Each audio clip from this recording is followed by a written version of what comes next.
আজকের রেসিপি হবে কই মাছের তেল ঝাল, তাও আবার মৌরি বাটা দিয়ে। প্রথমে আমি কই মাছগুলোকে ভালো করে নুন হলুদ মাখিয়ে ভেজে নেব। কই মাছগুলো ভেজে তোলা হয়ে গেছে। আমি আবার একটা কড়াই বসিয়ে দিয়েছি, দিয়ে তার মধ্যে দেব সর্ষের তেল।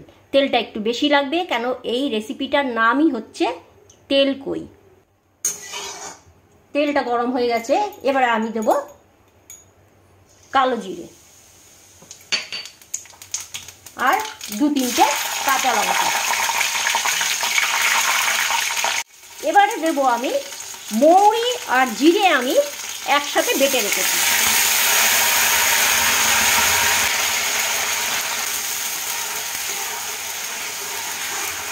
একসাথে মৌরি আর জিরে আমি বেটে রেখেছিলাম, সেইটা দিয়ে দিলাম। দিয়ে এবার এটা একটু আমি কষবো। এবারে দেব আদা বাটা,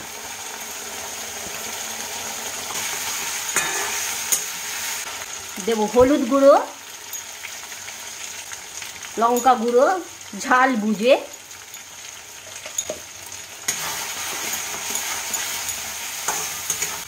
আর দেব কুচনো টমেটো। টমেটোগুলোকে একেবারে পাতলা করে কুটেছি।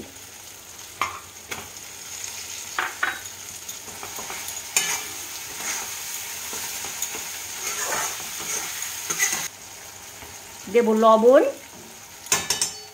আর দেব চিনি। এবার এইগুলো দিয়ে ভালো করে আমি মশলাটাকে কষবো। খুব সুন্দর একটা গন্ধ ছেড়েছে, যেহেতু মৌরি বাটা আছে। মশলাটাতে তেল ছেড়ে দিয়েছে, সাইড দিয়ে দেখা যাচ্ছে তেলগুলোকে। তারপরে আমার মশলাটা কষা হয়ে গেছে। এবারে দেব সামান্য পরিমাণ জল। যেহেতু তেল কই, সেহেতু আমি এটা বেশি জল দেব না।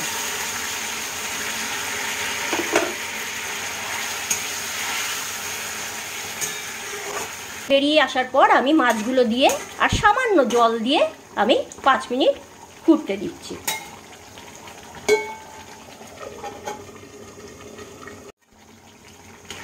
আমার ওপরে তেল ভাসতে শুরু করেছে, মাছগুলো সেদ্ধ হয়ে গেছে। এবারে আমি দেব এর ওপর দিয়ে সামান্য গরম মশলা গুঁড়ো।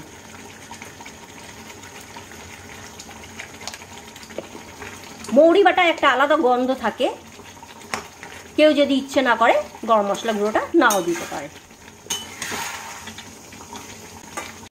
এখানে কিন্তু আমি কোনো রকম পেঁয়াজ রসুন বাটা ব্যবহার করিনি, একেবারে অন্য রকমভাবে আমি তেল কই রাঁধলাম।